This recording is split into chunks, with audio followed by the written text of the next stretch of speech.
लेकिन साड़ियां कुछ अपनियां भी गलतियां सी सानू जिला इंतजामिया की तरफों बार बार चुनौतियां मिलदियां रही ने। असा नहीं निकले, असा समझा 2023 वाला सैलाब है ते लावे दा पानी गुजर जाएगा। एक आ कश्ती पली एक आ कश्ती देख लो।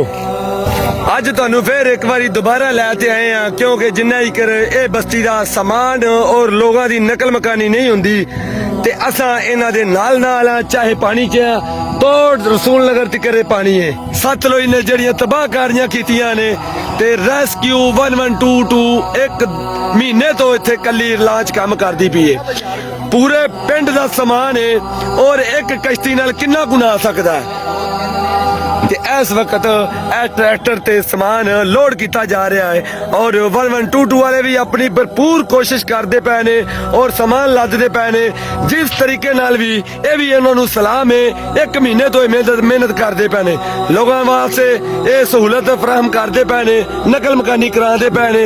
इस वक्त भी तुसीं वेखदे जे ते इस तरह जड़ा एक लांच दे अंदर समान लद्या जा रहा है। बहुत ही भयानक रूप जड़ा है ना ये सतलुज दरिया धार चुका है। इस वक्त पानी बिल्कुल गहरा होता जा रहा है और हालातों वाकयात तो तुहानू आगाह करते रहांगे।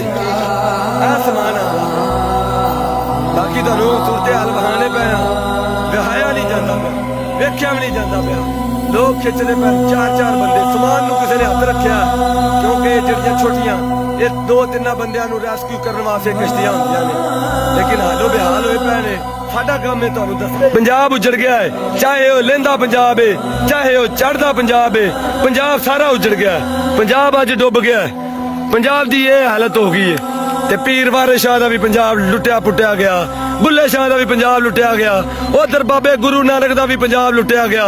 ऐ वेख लो ऐ कश्तियां भी वेख ले पै जे, ऐ पूरा बेड़ा जेड़ा मसनूई बनया है ये ठल ते लोग धरूते खिंचते जाते पे ने। आ वासा ते पेटियां फर्नीचर बिस्तरे मंजे ये सब कुछ इहदे ते लिआंदा जावेगा। साडा काम है दसना, अगर जे कोई भाई मदद करना चाहे इन्हां दी, किसी नूं खुदा तरसी होंदी पई है 0306 68 24 299। ऐ भाई रक्शे वाला है, दिहाड़ी तोड़ते आपदी 800 रुपया 900 रुपया दिहाड़ी कमाते ते ए आपदे बच्चों का पेट पालदा। मुजाहिद ने जेड़े खलूस ऐ जेड़े पानी नाल लड़ते इस वक्त पानी नाल लड़ते ए ड्रमा वाला बेड़ा ये सिर्फ वेखदे पै जे कितों तिकर पानी ये ड्रमा वाला बेड़ा ये उत्थे समान तिकर जाना चाहते ने, पूरी अपनी जान की बाजी लाते पे ने, पूरा रुड़ते पे ने।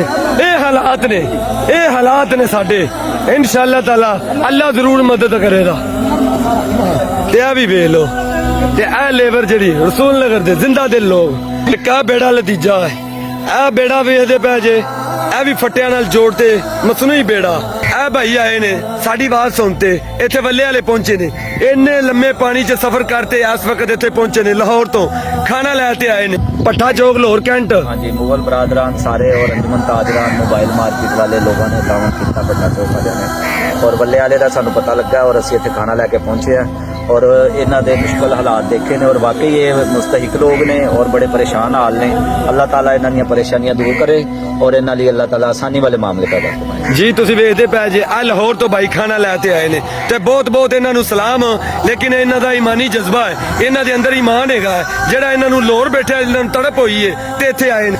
आ जुफे दा घर है आ ए मोहम्मद हुसैन दा, मोहम्मद हुसैन दा ए मोहम्मद हुसैन डोगर दा, ए जुफे डोगर दा, ए जुफे डोगर दा ते ए जेड़ा मौलवी दा ए मौलवी खलील जेड़ा इत्थों दा मां मस्जिद है ओ बाबे उमर के कल को गार्डर कड्डे ही बाकी सारा लगा गया। जितों कल खलोते वीडियो बना रहे वो सारा ही दरिया बोस हो गया। अगर तुहानू मनाने नाल ही रहना। ए जेड़ा घर वेंदे पै जे ए अकबर डोगर ते आ सामने किंदा लियाकत लियासा रियासा लियाकत है उन्होंने अगर जवेद दा ओ सामना बाहू उठाने का ए नशेर दा बस तुहानू अगे भी वहाने। ए वेख लो ए बस्ती जड़ी दरिया बोस होंदी पई ये तदे तुहानू वहाने पे ए घर ने। अगे वेख लो कोई चीज पट्टी नहीं जाती पी, आ जी ढाह लगी है ये तकरीबन आ पत्थर वेख लो, आ वेख लो ए घर किड्डा सोहना, आ उत्ते वेख लो ਆ ਕਮਰੇ ਨੇ ਆ ਕਲੀਨ ਵਿਛਿਆ ਵੇਂਦੇ ਪੈ ਜੇ ਲੋਕ ਆਪਦੀਆਂ ਜਾਨਾਂ ਬਚਾ ਕੇ ਭੱਜੇ ਨੇ ਇਥੋਂ ਨੱਸੇ ਨੇ ਆ ਕਮਰੇ ਵੇਂਦੇ ਪੈ ਜੇ ਕਿਵੇਂ ਨਾ ਰੋਵਣ ਜਿਨ੍ਹਾਂ ਨੇ ਸਾਰੀ ਜ਼ਿੰਦਗੀ ਦੀ ਜਮਾ ਪੂੰਜੀ ਕਰਤੇ ਘਰ ਬਣਾਏ ਨੇ ਉਹ ਕਿਵੇਂ ਨਾ ਰੋਵਣ ਘਰ ਅੱਲਾ ਹੀ ਤਾਂ ਸੂਝੇ ਦਾ ਇਹ ਹੁੰਦਾ ਵੇਖ ਲੋ ਇਹ ਦਰਿਆ ਵਗਦਾ ਪਿਆ ਜਿਹੜਾ ਕੋਈ ਲੋਕਾਂ ਕੋਲ ਲੱਥਾ ਹੈ ਉਹ ਲਾਹ ਦੇ ਭੱਜਣ ਦੀ ਕੀਤੀ ਨੇ ਇਹ ਦਰਾੜਾ ਵੇਖ ਲੋ ਇਹ ਪੌੜੀ ਵੇਖਦੇ ਪਏ ਇਹ ਬਾਬੇ ਲੱਖੇ ਵਾਲਾ ਇਹ ਬਾਬੇ ਲੱਖੇ ਦਾ ਇਹ ਫਰਨੀਚਰ ਪਿਆ ਅੰਦਰ ਸਮੀ ਫਰਨੀਚਰ ਛੱਡਦੇ ਭੱਜ ਉੱਠੇ ਨੇ ਚਾਰੇ ਛੱਤਾਂ ਵੀ ਹੋਵੇਂ ਗਾਡਰ ਵੀ ਹੋਵੇਂ ਵੇਖਦੇ ਪੈ ਜੇ ਔਰ ਇਹ ਵੇਖੋ ਇਹ ਜ਼ਮੀਨ ਜਾ ਰਹੀ ਹੈ ਵੇਖਦੇ ਪੈ ਜੇ ਵੇਖੋ ਇਹ ਵੇਖੋ ਦਰਿਆ ਜਿਹੜਾ ਛੂਕਰਦਾ ਪਿਆ ਦਰਿਆ ਆਪਦੀ ਫੁੱਲ ਜ਼ੋਰ ਨਾਲ ਤਾਕਤ ਨਾਲ ਇੱਥੇ ਵਸਦਾ ਪਿਆ ਲੇਕਿਨ ਅੱਜ ਦਾ ਪਾਣੀ ਵੀ ਜਿਹੜਾ ਤੁਹਾਨੂੰ ਪਤਾ ਹੈ ਉਹ ਕੋਈ ਘੱਟ ਨਹੀਂ ਹੈਗਾ 3,35,000 ਕਿਊਸਕ ਆਪਣਾ ਡੇਟਾ ਆਉਂਦਾ ਪਿਆ ਔਰ 3 ਲੱਖ ਹਰੀ ਕੇ ਹਰ ਤੇ 3,47,000 ਕਿਊਸਕ ਆਪ ਸਟ੍ਰੀਮ ਤੇ ਇਹ ਭਾਰਤੀ ਨਿਊਜ਼ ਚੈਨਲ ਦੱਸਦੇ ਪਏ ਨੇ ਤੇ ਇਹ ਸੂਰਤ ਹਾਲ ਹੈ ਸਾਡੇ ਕੋਲ ਫਿਲਹਾਲ ਦਰਿਆ ਇਹ ਥਮਨ ਦਾ ਨਾਂ ਨਹੀਂ ਲੈਂਦਾ ਪਿਆ ਇੰਨੇ ਘਰਾਂ ਨੂੰ ਮਲਿਆ ਮੇਟ ਕਰਦਿਆ ਹੋਇਆ ਅਈਏ ਵੀ ਠਰਦਾ ਨਹੀਂ ਪਿਆ ਅਈਏ ਵੀ ਪਤਾ ਨਹੀਂ ਕਿੰਨੇ ਦਿਨ ਚੱਲ ਜਾਣਾ ਕਿੰਨੇ ਦਿਨ ਵਸ ਪੈਣਾ ਇੱਧਰ ਦੀ ਗੱਲ ਕਰੀਏ ਤਾਂ ਨਾ ਕੋਈ ਬੰਨ ਦਾ ਕਿਨਾਰਾ ਰਹਿ ਗਿਆ ਨਾ ਕੋਈ ਹਾਜੀ ਨੂਰੇ ਵਾਲੀ ਸ਼ਹਿਰ ਰਹਿ ਗਈ ਹੈ ਨਾ ਕੋਈ ਸਾਨੂੰ ਦਿਸਦਾ ਪਿਆ ਕਿੱਥੇ ਕੀ ਸੀ ਕਿੱਥੇ ਕਿਨਾਰਾ ਸੀ ਕਿੱਥੇ ਲੋਕਾਂ ਦੀਆਂ ਖੁਰਲੀਆਂ ਸੀ ਕਿੱਥੇ ਡੰਗਰ ਵੱਜਦੇ ਸੀ ਕੋਈ ਪਤਾ ਨਹੀਂ ਚੱਲਦਾ ਪਿਆ ਦਰਿਆ ਨੇ ਹਰ ਚੀਜ਼ ਮਲਿਆ ਮੇਟ ਕਰ ਦਿੱਤੀ ਹੈ ਚੜ੍ਹਦੇ ਪੰਜਾਬ 'ਚ ਵੀ ਇਹੋ ਹਾਲ ਹੈ ਲਹਿੰਦੇ ਪੰਜਾਬ 'ਚ ਵੀ ਇਹੋ ਹਾਲ ਹੈ